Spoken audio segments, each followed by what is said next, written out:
नमस्कार, मी केतकी जोशी. वाचाल तर वाचाल या आमच्या विशेष कार्यक्रमात तुमच्या सगळ्यांचं स्वागत आहे. नेटवर्क किंवा आयटी हा सध्या परवलीचा शब्द झालाय. संगणक क्षेत्रामध्ये भारताचा चांगलाच बोलबाला सुद्धा आहे, पण भारताला हे स्थान मिळवून देण्यापर्यंतचा प्रवास ज्यांनी स्वतः अनुभवला आहे, जगभरामध्ये भारताचं हे जे जाळं आहे नेटवर्कचं, हे विणण्यामागे ज्यांचा हात आहे, असे आयटी तज्ज्ञ, लेखक, वक्ते आणि बरंच काही असणारे अच्युत गोडबोले हे खास पाहुणे आज आपल्या सोबत आहेत. सर, स्वागत आहे तुमचं IBN लोकमतमध्ये आणि वाचाल तर वाचाल या विशेष कार्यक्रमात. अच्युत गोडबोले यांच्या मुसाफिर या पुस्तकाचे सध्या एकामागोमाग एक विक्रम सुरू आहेत. मुसाफिर जे आहे ते प्रत्येक थरातल्या, प्रत्येक स्तरातल्या प्रत्येक व्यक्तीला आपलंसं वाटतंय. 30,000 प्रतिकडे याची वाटचाल सुरू आहे. खरोखरच हा एक मराठी आत्मचरित्रांमधला नवीन एक विक्रम आहे. या सगळ्याबद्दल आज आपण बोलणार आहोत अच्युत गोडबोले सरांशी. आणि सगळ्यात महत्त्वाचं म्हणजे मुसाफिर हे केवळ एक आत्मचरित्र नाहीये. मुसाफिर हा प्रवास आहे एका सामान्यातल्या असामान्य अशा व्यक्तिमत्वाचा. भरभरून आयुष्य जगणं म्हणजे काय हे आपल्याला मुसाफिर सांगतं. सध्या 30,000 प्रतींच्या खपाकडे वाटचाल करणारं मुसाफिर हे अत्यंत लोकप्रिय असं आत्मचरित्र आहे. हे आत्मचरित्र आहे अच्युत गोडबोले नावाच्या एका अवलियाचं. पण हा प्रवास केवळ अच्युत गोडबोले नावाच्या एका व्यक्तीचा नाहीये, तर हा प्रवास आहे 6 दशकांचा, वेगवेगळ्या टप्प्यांचा, सामाजिक आणि आर्थिक परिस्थितीचा, विचारांचा आणि जग समजून घेण्याचा. अच्युत गोडबोले यांनी आतापर्यंत IT, अर्थ, संगीत, विज्ञान, मानसशास्त्र, जीवनशैली याविषयीचं अभ्यासपूर्ण लिखाण केलंय. एक माणूस इतकं अफाट लेखन करू शकतो याचं उत्तर मुसाफिर या पुस्तकात मिळतं. या पुस्तकातून प्रत्येकाला काहीतरी मिळत जातं. मुख्य म्हणजे भरभरून जगण्याचा दृष्टिकोन मिळतो. आणि मुसाफिर विषयीच आज आपण बोलणार आहोत अच्युत गोडबोले सरांशी. सर, एक खूप महत्त्वाचा म्हणजे सगळ्यांच्या मनात असलेला प्रश्न आहे. तुम्ही आम्हाला संगणक तज्ज्ञ म्हणून माहिती आहात, तुम्ही आम्हाला चांगले वाचक म्हणून माहिती आहात, अर्थतज्ज्ञ माहिती आहात, त्यानंतर वक्ता माहिती आहात, एक संगीताचे जाणकार म्हणून माहिती आहात आणि लेखक म्हणूनही माहिती आहात. पण हे सगळं स्वतःविषयी लिहावं, स्वतःबद्दल सांगावं आणि ते सुद्धा लेखनाच्या माध्यमातून, असं का वाटलं? खरं म्हणजे हे लिहायचं माझ्या मनातच नव्हतं की आपण कोण लागून गेलेलो. कारण वाचताना मी इतकी मोठमोठ्यांची चरित्र वाचलेली आहेत, म्हणजे चर्चिल, गांधी आणि अनेक लोकांची. आणि मी म्हटलं की हे आपण कोण क्षुद्र, म्हणजे आणि खरोखर अजूनही ती भावना माझ्यातली पूर्ण गेलेली नाहीये. आणि त्यावेळेला झालं काय की अनेक प्रकाशकांनी मला सांगितलं ह्याच्यावर लिहा म्हणून. आणि मला वाटलं ह्याच्यात काय मोठं भयंकर आहे. म्हणजे इन्फॉर्मेशन टेक्नॉलॉजी माझं नाव थोडं थोडं होत होतं. मी CEO 22 वर्ष राहिलो. पण खरं सांगायचं माझ्यापेक्षा चांगले CEOs होते जगामध्ये, माझ्यापेक्षा चांगले लेखक होते, माझ्यापेक्षा चांगलं गाणं कळणारे होते किंवा ऐकणारे होते. तर म्हटलं मी कोण लागून गेलो, अशीच भावना माझ्या मनात होती. पण माझ्या आयुष्यात चढ उतार खूप आले होते. म्हणजे लहानशा गावातनं निघून मग IIT तोपर्यंत बोर्डात 16, युनिव्हर्सिटीत पहिला, गणितात एकही मार्क न गेल्या जवळपास सगळ्या परीक्षेत. आणि त्यानंतर IITतनं केमिकल इंजिनियर. असं झाल्यानंतर मग चळवळीतला तो भाग, त्यानंतर मग बेकारीची एक अवस्था, एक विमनस्क अशी अवस्था, त्याच्यातनं मग इन्फॉर्मेशन टेक्नॉलॉजीतला तो झगडा, स्ट्रगल, आणि त्याच्यात माझ्या मुलाला झालेला ऑटिझमचा सारखा अतिशय वाईट विकार, त्याचा करावा लागणारा स्ट्रगल, माझी व्यसनं, त्यातनं बाहेर येणं आणि मग त्यातनं वर जाणं आणि ते 22 वर्ष CEO म्हणून काम करणं जगभर अनेक वेळा. तर असं जगातल्या हजारो लोकांच्या कंपन्या चालवणं, हा जो प्रवास होता, हा प्रवास लोकांना खूप विलक्षण वाटायला लागला.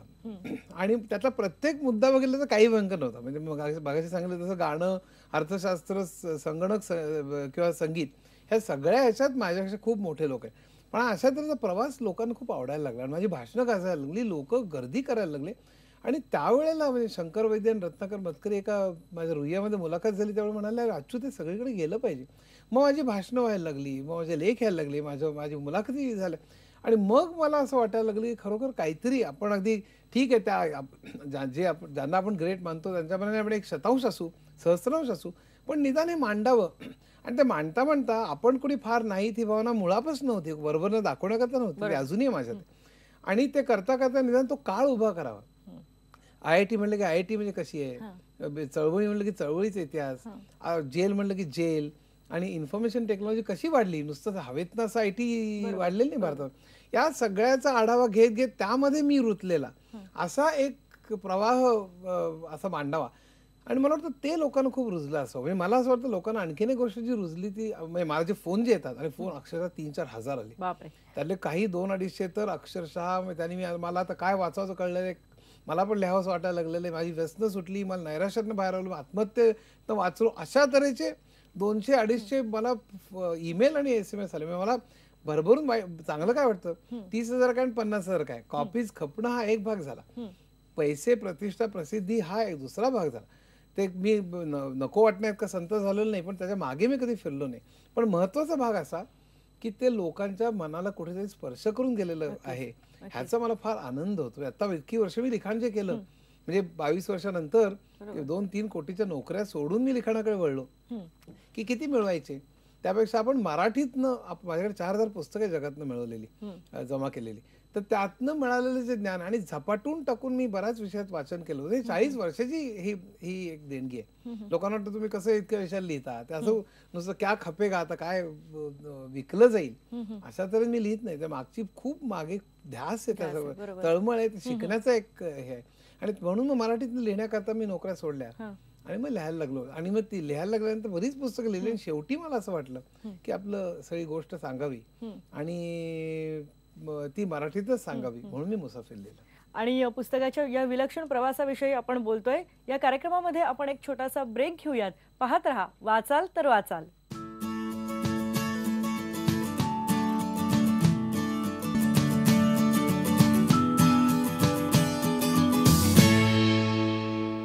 वाचाल तर वाचाल मध्ये आज आपण बोलतोय मुसाफिर विषयी आणि अच्युत गोडबोले आपल्या सोबत आहेत. सर, मुसाफिर हा आत्ताचा टप्पा आहे, पण ह्याच्यापूर्वी किमयागार असेल, बोर्डरूम असेल, तुमची अनेक पुस्तकं क्लिक झालेली आहेत, प्रचंड लिखाण तुम्ही केलेलं आहे. एवढ्या व्यस्त सगळ्या कामकाजातून, तुमच्या दिनक्रमातून तुम्ही लिखाणाला वेळ कसा काढता? मी सकाळी 4 वाजता उठतो, 9:30-10 झोपतो, 4ला उठतो आणि त्यानंतर माझं लिखाण वाचन चालू असतं, संगीत ऐकणं. पूर्वी कॉन्फरन्स कॉल्स चालायचे अमेरिकेशी, कारण ती योग्य वेळ असायची. पण आता आणि माझं काय होतं की मी या सगळ्या ज्ञानशाखा आहेत, मी मराठी ज्ञानभाषा झाली पाहिजे ह्याने मी प्रेरित झालेलो आहे. त्यामुळे अनेक विषय म्हणजे सायकोलॉजी असेल, इकॉनॉमिक्स असेल, सोशिओलॉजी असेल, राजकारण असेल, तत्वज्ञान असेल, संगीत असेल, साहित्य असेल, या सगळ्या विषयातलं मराठीमध्ये सोप्या भाषेत लोकांना समजून सांगायचं. आणि ती फक्त माहिती नसते, कित्येक लोक वेड्यासारखी सगळी माहिती गोळा करतो असं, म्हणजे मला वाटतं कुठल्याही त्याच्या मानसिकतेकडे नको जायला, असं म्हणतात तो वेडेपण आहे. कारण ती नुसती याची राजधानी आणि त्याची लोकसंख्या अशी ती फक्त डेटा आणि माहिती नसते, त्यात एक गुंफलेलं एक सूत्र आहे. म्हणजे मनात जे सायकॉलॉजी आहे त्याच्यासुद्धा आता 20,000-22,000 कॉपीजकडे वाटचाल आहे. तर त्यामध्ये संपूर्ण मानसशास्त्राचा इतिहास तर आहेच, पण त्याचा काय थेरीज, त्याला सगळं ज्ञान आहे. मग त्यांनी काय म्हणायचं होतं, त्यांना त्या मानसशास्त्रज्ञ कोण होते, म्हणूनच मनात ते लोकांना आवडतं. पण सुरुवात झाली बोर्डरूम पासून. 22 वर्ष मी CEO होतो, 32 वर्ष ITत होतो, अनेक हजारो लोकांच्या कंपन्या चालवल्या. मॅनेजमेंटचा मला अनुभव होता, माझ्याकडे 2-3ची पुस्तकं आहेत मॅनेजमेंटची. आणि पीटर ड्रकरला मी 2दा भेटलो होतो, अल्विन टॉफलरला 2दा भेटलो होतो, CK प्रल्हाद तर माझे मित्र होते, सॅन फ्रान्सिस्को, सॅन डिएगोला त्यांच्याबरोबर मी लंच घेतलेले. त्या अनुभवातनं आणि 40 गोष्टी फार प्रेरणादायी ह्याच्यातनं बोर्डरूम जन्मलं, ते फारच गाजलं. मग किमयागार ते 620 पानी पुस्तक, विश्वाच्या उगमापासून माणसाच्या पर्यंत, म्हणजे विश्व, पृथ्वी कशी निर्माण झाली, मग जिओलॉजी, मग केमिकल्स कशी आली, मी केमिस्ट्री, आणि मग त्यातनं जीव कसा निर्माण झाला पासून बायोलॉजी. आणि तो संबंध प्रवास इतका मजेदार आहे, त्यातल्या शास्त्रज्ञाच्या गोष्टी, त्यातल्या थेरीज समजावून सांगितलेल्या आहेत. म्हणजे केमयागार वाचल्यानंतर रिलेटिव्हिटी कळली मला, असं सांगणारे शेकडो लोक आहेत मला. मग अर्थात आलं, अर्थात अर्थशास्त्रावरती, म्हणजे त्यातली 60 पानं जर का कोणी वाचली ना अर्थात मधली, अर्थशास्त्राचा गाभा या सेक्शन मधली, तर CNBC मध्ये जे चाललेलं असतं की इकॉनॉमिक टाइम्स, फायनान्शियल एक्सप्रेस, ते त्यांच्या भाषेतलं आपल्याला कळू शकेल 80% तरी, याची खात्री होतो. तर अर्थात खूप गाजलं. UPSC अनेक परीक्षांना वापरतात अनेक लोक. आणि नादवेत माझ्या बहिणीमुळे, सुलभा पिशवीकर, खरी गाण्यातली खरी म्हणजे ताई असं म्हणता येईल, आपण दादा म्हणतो तसं ताई, तर गाण्यातही ती चांगली हुशार, भाषेवरती प्रभुत्व. तर त्यामुळे नादवेद हे उत्तम. ज्ञानोदय हे असंच माधवी ठाकूर देसाई हिच्याबरोबर लिहिलं आणि ते फारच गाजलं, का अतिशय सोप्या भाषेत त्यात विज्ञान आणि तंत्रज्ञान सांगितलं. मला असं वाटतं की हे जग, हे विश्व, ह्याच्याविषयीचं कुतूहल, ह्याच्याविषयीचं एक शोधण्याची एक वृत्ती, त्याच्यात जे दिव्य भव्य ते आपण सातत्याने ऐकावं, शिकावं. मी पहिल्यांदा विद्यार्थी हे लक्षात ठेवा, माझं नेहमी म्हणणं असं असतं, शिक्षकांना सांगतो मी भाषण देताना सुद्धा, शिक्षकांमधला आजचा महत्वाचा प्रश्न काय आहे की ते पुरेपूर विद्यार्थी राहिलेले नाही आहेत. मला असं वाटतं मी मरेपर्यंत विद्यार्थी राहावं, सारखं शिकत राहावं आणि ते सोप्या भाषेत मराठीमध्ये ते सांगत राहावं. याच करता मी हा सगळा प्रवास हा केला. ह्याच्या पुढे आता माझं गणिती माझं पुस्तक गणितावर येतंय, किमयागार सारखंच एक 400 पानी, आणि इकॉनॉमिक्स भारतीय अर्थशास्त्रावरती माझं एक पुस्तक येतं 300 पानी. आणि त्यानंतर खूप असे 4-5 असे मेजर प्रोजेक्ट्स माझ्या डोक्यात आहेत आणि ते पुढचे 2-3 वर्ष म्हणजे सीईओ पेक्षा मी दुप्पट बिझी आहे आज.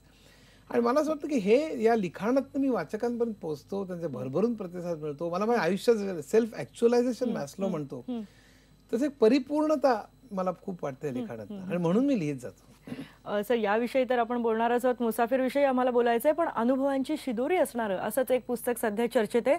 आपल्याला पहिली अक्षर ओळख करून देते ती आपली आई, आपल्यासाठी पहिली पाटी पेन्सिल आणते ती आई, अगदी आपल्याला पुस्तक वाचायला शिकवते ती ही आईच. अगदी वेगळा असा हा प्रयोग करणारं एक सुनीता शिंदे यांचं पुस्तक उघडलं. हे आत्मचरित्र म्हणजे एका आईचं आत्मचरित्र आहे. एका शिंदेबाईंचा सुनीता शिंदे होईपर्यंतचा प्रवास यामध्ये सांगितलाय. आपल्या आयुष्याची कहाणी सांगताना सुनीता शिंदे या स्वतःच एक पुस्तक बनले आहेत. माझी आई तशी काही प्रसिद्धीच्या धोतामध्ये नव्हती, पण तिचं काम प्रसिद्धी मिळेल असं होतं, पण तिने ते कधी मिळवलं नाही. आणि एकूणच सगळ्या अंगाने आईची पार्श्वभूमी बघता की तिच्या आत्मचरित्र किंवा तिच्या आयुष्यावरती छान चित्रपट, छान पुस्तक निघू शकत होतं असं मला आत्मविश्वास सुरुवातीपासून होता. खरंय, सुनीता शिंदे अगदी सर्वसामान्य बाईचं सर्वसामान्य नाव, पण त्यांचा आयुष्याचा प्रवास मात्र असामान्यच. कोकणातल्या खेड्यातून आलेल्या 6वी शिकलेल्या या शिंदिणीची शिंदेबाई कशी झाली त्याचा हा प्रवास. 6वी शिकलेली बाई रस्त्यावर संसार टाकल्यावरती खाडीमध्ये लोकांना सोबत घेऊन एक गोनपाट लावून, प्लास्टिकच्या पिशव्या लावून झोपडं उभे करते, आणि आज तिची स्वतःची 4 घरं आहेत. सोबतीला व्यसनी, जुगारी आणि रोगी नवरा,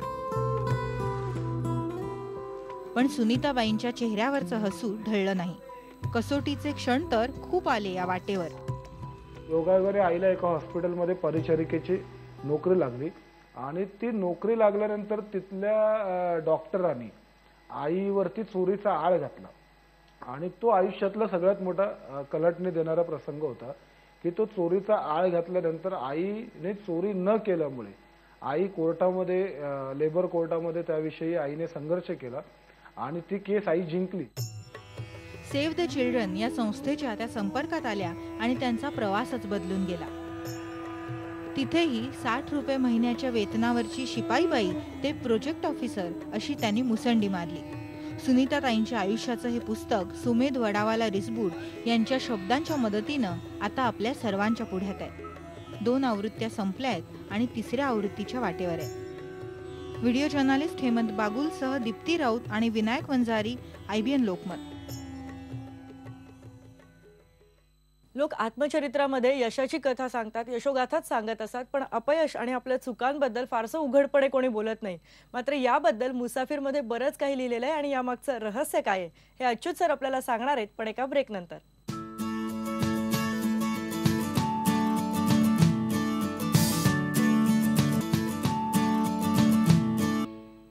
वाचाल तर वाचाल मध्ये आज आपण बोलतोय अनेक विक्रम करणाऱ्या अशा मुसाफिर विषयी. अच्युत गोडबोले आपल्या सोबत आहेत. सर, सहसा आत्मचरित्र म्हटलं की खूप छान छान सगळं लिहिलेलं असतं, सगळा प्रवास तो लिहिलेला असतो, पण आपल्या चुका किंवा ज्या चुका केल्या त्या कबूल करण्याची जे धाडस असतं ते खूप कमी जण दाखवतात लेखनातून. ते तुम्ही दाखवलंय. मला असं वाटतं की हे नॅचरल आहे. म्हणजे कित्येक आत्मचरित्र आत्मसमर्थन असतात आणि त्याच्या पूर्ण विरुद्ध होतं. जितकं प्रामाणिक राहता येईल तितकं तरी राहावं आपण. मला असं वाटतं कुठलंच आत्मचरित्र 100% प्रामाणिक असायला भाग नाही, पण जितकं तुम्हाला पारदर्शक राहता येईल. त्यामुळे मला जे काही जमलं नाही, मला अनेक इंग्रजी कवींच्या कविता कळल्या नाहीत, मला जेम्स जॉयसच्या कादंबऱ्या कळल्या नाही, मला विटगेन्स्टाईनची फिलॉसॉफी कितीदाही वाचली तरी कळली नाही, थोडीफार कळली, किंवा मला मॉडर्न आर्ट कळत नाही, किंवा मी चळवळीत गेलो पण चळवळीत पूर्ण काळ राहू शकलो नाही, मी परत आलो, किंवा इन्फॉर्मेशन टेक्नॉलॉजीमध्ये सुरुवातीला मला किती त्रास झाला. लोकांना ITतलं तज्ज्ञ एवढं अगदी आणि एवढं, पण झाला त्रास, काय करणार त्याला. आणि त्या त्रासातच मी सगळी पुस्तकं लिहू शकलो. मी 4 लोकांना मराठी लेखक माहिती आहे, पण 4 इंग्रजीतली माझी पुस्तकं 600 ते 800 पानी आज जगभर टेक्स्टबुक म्हणून गेले, लाखाच्या वरती कॉपीज गेले. तर operating system, data communication, web technologies and demystifying. तर हे सगळं ह्याच्यातनं लिहिलं मी. अतिशय गर्तेत गेलो असताना किंवा व्यस्त मी करत होतो. मला असं वाटतं की आपण जे जसं घडलं तसं जर का लिहित गेलो, आणि लोकांना तो आश्चर्य वाटेल की लोकांचे जे फोन येतात ते तर भयंकर कादंबरी सगळं वाचलं, 3 वाजता रात्रीपर्यंत संपलं, पण तुम्ही 8 वाजेपर्यंत उठलं नसता, पण 5 तास एरझारा घातला आणि तुम्हाला फोन केला, असे शेकडो. तर हे पटलंय लोकांना. म्हणजे लोक एकमेकांना विचारतायत वाचलंस का वगैरे, हा गोंधळ फार मजा वाटते. पण त्याचबरोबर मला अनेक फोन असे आले की याच्यात तुम्ही जे प्रामाणिकपणे याच्यात संपूर्ण चुका तुम्ही मान्य केलेल्या आहेत, त्या चुका मान्य केल्यामुळे ह्याचं महत्व मला भयंकर जास्त ते फार पटले. तुम्ही आमच्यातले असे वाटता, आणि मला असं वाटतं की ते फार महत्वाचं आहे. हे करू शकलो मी, म्हणूनच मला वाटतं मी इथपर्यंत पोहोचू शकलो, आणि त्याचं मला खूप बरं वाटतंय. सर, हे जे पुस्तक आहे हे अक्षरशः भरभरून कसं जगावं हे सांगतं. प्रत्येकाला वेगळं काहीतरी देतं, प्रत्येक माणसाला काहीतरी त्यातनं वेगळं मिळतं. अच्युत गोडबोलेंनी मुसाफिर तर लिहिलेलं आहे. आता आम्हाला उत्सुकता आहे की अच्युत गोडबोलेंकडून नवीन मराठी पुस्तक कुठलं येतंय? एक 3-4 पुस्तकं पुढच्या 2-1 वर्षात 3-4-5 कथा येतील.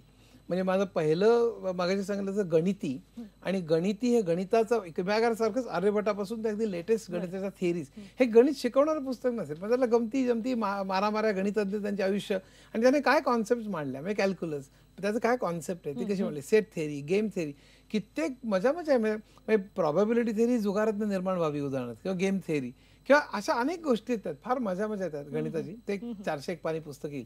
दुसरं कम्युनिकेशनचा इतिहास, म्हणजे आधी मानवापासून ते सेलफोन पर्यंत इतका भन्नाट आहे तो प्रकार. हा खरं 18 वर्षापूर्वी मी लिहून तयार आहे माझा खरं, पण दरवेळी ना माझा परफेक्शनिस्ट, त्याच्यामुळे मला दरवेळी नवीन नवीन पुस्तकं मिळायची. मला सिन्सिनाटी एअरपोर्टवर हे पुस्तक मिळालं, चला हे घ्या ते घ्या, अशी 40 नवीन पुस्तकं मला मिळाली, आणि मग ते पण घालावंसं वाटलं म्हणून ते थोडं लांबलं. नंतर एक इंडियन इकॉनॉमिक्स वरती माझं पुस्तक येते, 300 पानी, आणि झपूर्झा हे इंग्रजी वाङ्मयावरती. अशी 4 माझ्या डोळ्यासमोर आहेत. आणखीन एक 4 आहेत, पण ते पुढच्या 2-1 वर्षात अशी 7-8 पुस्तकं 3-4 वर्षात धरतो. ही बाहेर काढावी. साधारण 300 ते 600 पानी अशी ते असतील. माझी जनरली मोठीच असतात पुस्तक, पण खूप अभ्यास करून 80 ते 100 पुस्तकं दर पुस्तकाला वाचून त्याचा सिक्वेन्स करून अशी लिहिलेली असतात. ती अशी वाचकांसमोर मांडावीत अशी इच्छा आहे. नक्कीच सर, खूप खूप धन्यवाद. ही चर्चा खरं तर अशीच सुरू राहावी असं वाटतंय, पण वेळेचं बंधन आहे आपल्याला. खूप खूप धन्यवाद. मुसाफिर पर्यंतचा आणि मुसाफिरचा प्रवास आम्हाला आणि आमच्या प्रेक्षकांना तुम्ही उलगडून दाखवलात याबद्दल. वाचाल ते वाचालमध्ये आज आपण इथेच थांबतोय. पुढच्या आठवड्यात आपण भेटणार आहोत पुन्हा याच वेळी, पण जाता जाता ऐकणार आहोत एक छानशी कविता. माझी माय सरस्वती मला शिकविते बोली, माझी माय सरस्वती मला शिकविते बोली, लेक बहिणाच्या मनी किती गुपित पेरली, माझी माय सरस्वती. माझ्यासाठी पांडुरंगा तुझं गीता भागवत, माझ्यासाठी पांडुरंगा तुझं गीता भागवत, पावसात समावत मातीमध्ये उगवत. अरे देवाचं दर्शन झालं झालं हा पसुक, हिरीदात सूर्य बापा दाये अरूपाचं रूप. तुझ्या पायांची चाहूल लागे पाना पानामधी, तुझ्या पायांची चाहूल लागे पाना पानामधी, देवा तुझं येणं जाणं वारा सांगी कानामधी.